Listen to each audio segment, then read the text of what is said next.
नमस्कार दोस्तों, मेरा नाम है ब्रिजेश यादव। फिर हाजिर हूँ क्राइम स्टोरी श्रृंखला के एक नए एपिसोड में। आज बात फिर एक मुंबई के गोरेगांव के क्राइम स्टोरी की करेंगे। और ये केस जो गोरेगांव का है अपने आप में काफी हैरान कर देने वाला है, जो आज से 3 से 4 महीने पहले का है। मामले की यानी इस कहानी और इस केस की शुरुआत होती है 1 से 1.5 साल पहले। 1 से 1.5 साल पहले कुछ लोग मुंबई आते हैं। एक लड़की और एक था लड़का। लड़के का नाम था जयराम लकड़ा। जयराम लकड़ा अपने साथ एक लड़की को भी लेके आता है और वो गोरेगांव ईस्ट में अशोक नगर में एक रूम लेता है भाड़े पर। और उसको भाड़े पे पहले लेने के लिए रूम में, वो भी गोरेगांव में, तो उसको पहले 20,000 रुपये डिपॉजिट देना पड़ता है रूम लेने के लिए। 20,000 रुपये किसी तरह वो डिपॉजिट देता है और उसके बाद 10,000 रुपये के भाड़े पर यानी रूम रेंट पर लेता है गोरेगांव में और वहाँ पर रहने लगता है। और एग्रीमेंट बनाते समय यानी रूम मालिक जो होता है वो पूछता है कि तुम्हारे साथ कौन कौन रहेगा। तो उस समय वो बताता है कि मेरे साथ मेरी पत्नी है, वो मेरे साथ रहेगी।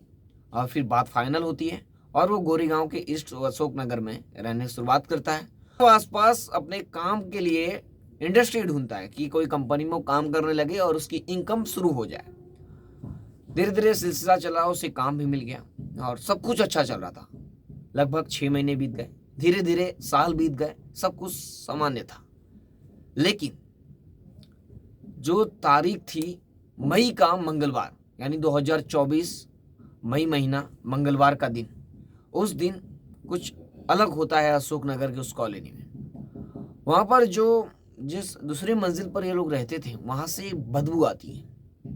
यानी पहले तो जो नीचे मंजिल पर जो लोग रहते हैं उनको लगा कि कोई चूहा मरा होगा, बदबू आ रही होगी, लेकिन धीरे धीरे खत्म हो जाएगी। लेकिन धीरे धीरे ये बदबू और बढ़ने लगी और बदबू असहनीय हो गई।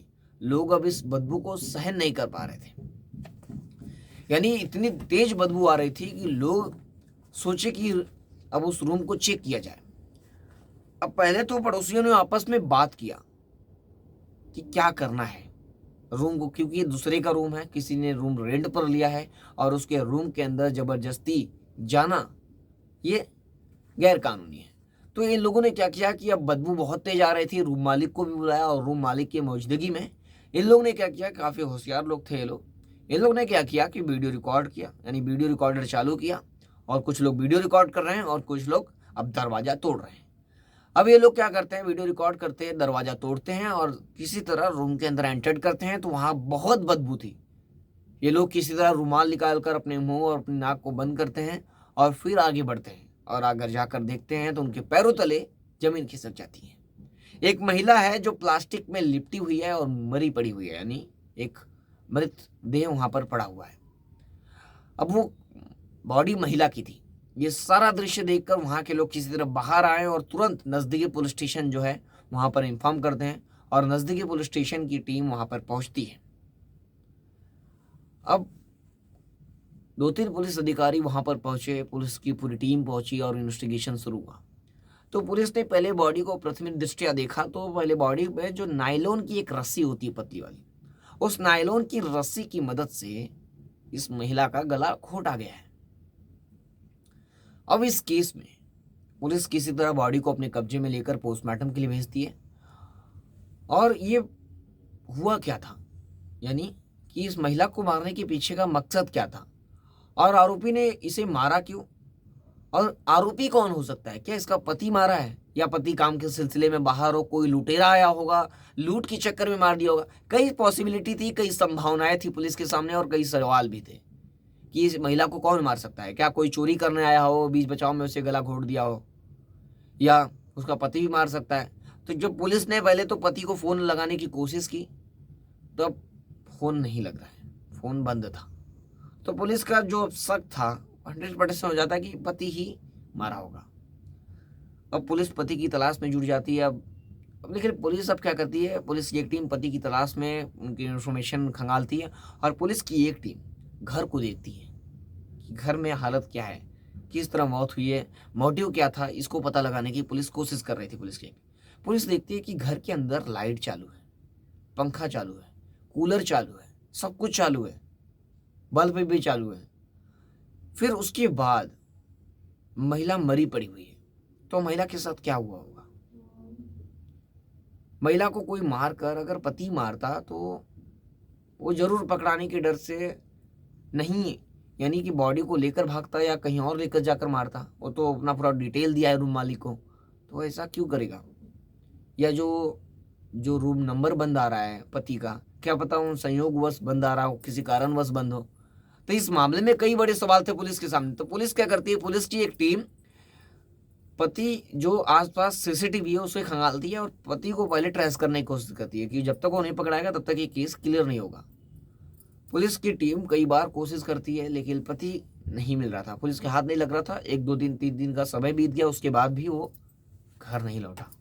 अब पुलिस पूरी तरह कंफर्म हो चुकी थी कहीं ना कहीं इस केस में पति का हाथ है। नायलॉन की रस्सी से पैर बांधना, गला घोटना अपने आप में एक बहुत बड़ी बात थी, और उसने ऐसा क्यों किया, ये कई सारे सवाल जवाब पुलिस के सामने थे।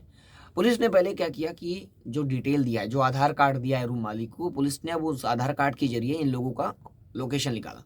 तो पता चला कि ये ओडिशा का रहने वाला है, यानी ये जो है लड़का पति जिसका नाम जयराम लकड़ा है, जिसकी उम्र 30 वर्ष है, वह ओडिशा का रहने वाला है। तो लड़की का जब आधार कार्ड निकाला गया तो लड़की का आधार कार्ड भी ओडिशा का एड्रेस है उस पर, और दोनों का जिला भी एक ही है।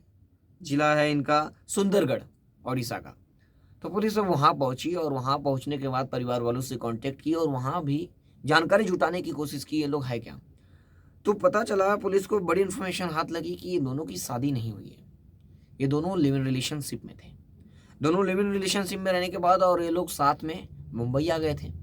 साथ में मुंबई आने के बाद ये लोगों को काम की तलाश थी और दोनों लिव इन रिलेशनशिप में मुंबई में एक रूम लिए और वहाँ पर रहने लगे और काम की तलाश कर रहे थे। लेकिन अब इन लोग इतने सालों से थे, लगभग 1.5 सालों से थे, कुछ नहीं हुआ। तो अचानक इन दोनों के बीच क्या हुआ, ये पुलिस के सामने बहुत बड़ा सवाल था। और उसका मकसद क्या था? मारने का। तो पता चला लड़की का नाम दिव्या था। अब दिव्या को मारा क्यों जयराम? अब जयराम को पकड़ने के बाद ही ये सारे सवालों के जवाब मिलेंगे। अब पुलिस की टीम कहीं कहीं, यानी जो सीसीटीवी लगे हैं कहीं कहीं, उनको देखती है।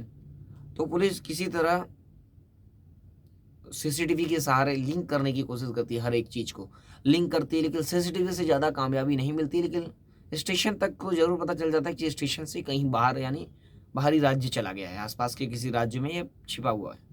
तो पुलिस इसका जो नंबर है उसे भी ट्रेस कर रही थी लगातार कि जैसे ही ऑन हो हमें लोकेशन मिल जाए।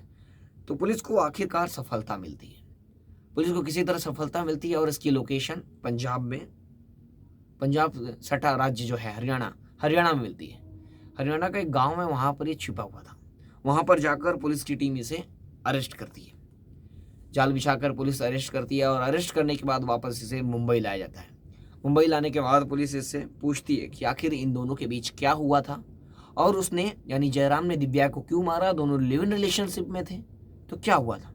तो पता चला कि जो दिव्या थी, सब कुछ तो स्टार्टिंग में जब ये लोग मुंबई आए तो सामान्य था, लेकिन बाद में दिव्या जो है वो जयराम के ऊपर शक करने लगी थी और इसी बात को लेकर दोनों के बीच अक्सर झगड़े होने लगे थे। यानी जो दिव्या थी वह शक करती थी कि कई और महिलाओं के साथ भी जो उसका पति है, जो भी जिसके साथ वो रह रही है जयराम, उसका अफेयर है। और इसी बात को लेकर उन दोनों का अक्सर कई महीनों से झगड़ा हो रहा था और इस झगड़ा से वो कंटाल गया था, यानी जो जयराम है वो कंटाल चुका था, वो ऊब चुका था। और उस दिन भी यही हुआ, उस दिन भी इसी बात को लेकर दोनों के बीच विवाद हुआ। मंगलवार का दिन था, 2024 मई का महीना, और उस समय धीरे धीरे झगड़ा इतना बड़ा हो गया कि जो जयराम है वो अपना जो आपा खो बैठा और दिव्या को मार दिया। यानी उसने गुस्से में नायलॉन की रस्सी निकाला, उसका गुस्से में गला घोट दिया और वो मर गए। अब पुलिस ने ये पूछा कि वो मारने के बाद सब कुछ डिटेल अपना दिया है और बॉडी छोड़कर भाग गया।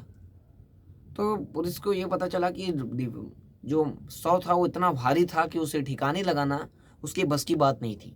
तो उसने क्या किया, घर में लाइट पंखा और सब कुछ चालू कर दिया, सब कुछ सामान्य कर दिया और बॉडी को प्लास्टिक में लपेट कर वहाँ पर छोड़कर वो फरार हो गया। उसकी हर कोशिश थी कि वो बच जाए, लेकिन पुलिस ने उसे गिरफ्तार कर लिया और ये पूरी कहानी तब जाकर सामने आई।